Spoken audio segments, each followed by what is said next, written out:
जदयू शिक्षा प्रकोष्ठ के प्रदेश अध्यक्ष सुनील कुमार ने आज जिला परिषद भवन में आयोजित एक प्रेस वार्ता के दौरान केंद्र सरकार द्वारा जातीय जनगणना कराए जाने के फैसले का स्वागत करते हुए प्रधानमंत्री नरेंद्र मोदी का आभार प्रकट किया। उन्होंने कहा कि यह निर्णय सामाजिक न्याय, समान अवसरों की दिशा में एक ऐतिहासिक कदम है, जिसका लाभ देश के करोड़ों वंचितों और पिछड़े तबकों को मिलेगा।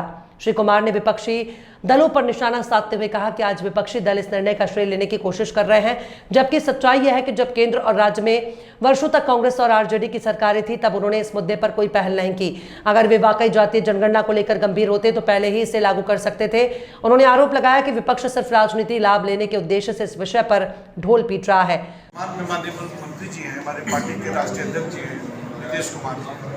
जब वीपी सिंह जी प्रधानमंत्री थे 1990 में, तो ये कृषि राज्य मंत्री थे। उस समय इन्होंने जाति आधारित जनगणना की बात उठाई।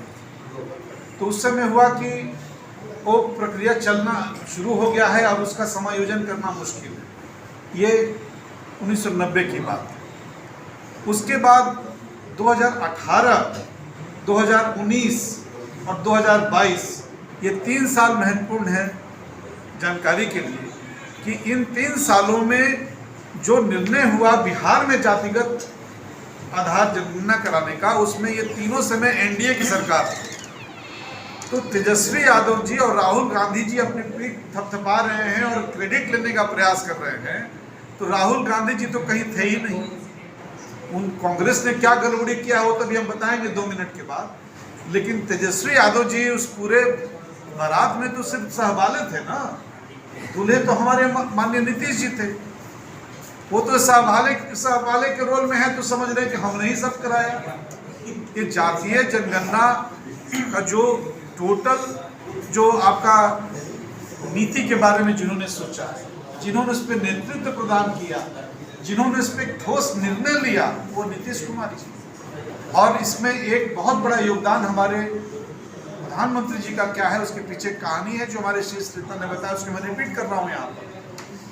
2021 में सर्वदलीय एक डेलीगेशन मिला माननीय प्रधानमंत्री जी से पार्टी की कुछ बातों को रखने के लिए, जो कल हमारे शीर्ष नेतृत्व ने पटना ऑफिस से रखा, जिसमें कि खासकर महेश कुशवाहा जी हमारे माननीय प्रदेश अध्यक्ष जी ने बातों को रखी और एक विस्तार पूर्वक माननीय मंत्री जल संसाधन विजय चौधरी जी ने बड़ा डिटेल में चीज़ों को रखा।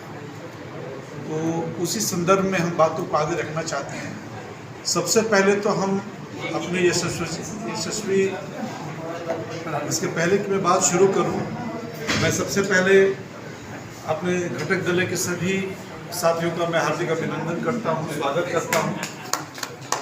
सबका अभी परिचय इन्होंने कराया और खासकर आप सभी प्रिंट और इलेक्ट्रॉनिक मीडिया के जो बंधु आए हैं, आप लोग का मैं खासकर स्वागत करता हूं और हृदय से आभार प्रकट करता हूं कि आप बिल्कुल ससमय इतनी भारी संख्या में सब लोग पहुंचे हैं। इसलिए बहुत बहुत धन्यवाद हमारे पूरे एनडीए गठबंधन की टीम की तरफ से। जैसा कि मैं कह रहा था कि सबसे पहले आज हम इस प्रेस वार्ता के माध्यम से धन्यवाद देना चाहते हैं अपने यशस्वी प्रधानमंत्री नरेंद्र मोदी जी का। उन्होंने देश भर में जातीय जनगणना कराने का फैसला लिया, क्योंकि ये हमारी जो पार्लियामेंट्री कमेटी है पॉलिटिकल अफेयर्स की, उसका रिपोर्ट आया, अनुशंसा आ गया और ये निर्णय हो गया कि हम पूरे देश में कराएंगे। तो आने वाला इतिहास याद रखेगा कि भारत में किसी प्रधानमंत्री ने जातीय जनगणना कराया तो वो हमारे आदरणीय नरेंद्र मोदी जी हैं। अब रही दूसरी बात कि बिहार में तो सबसे पहले 19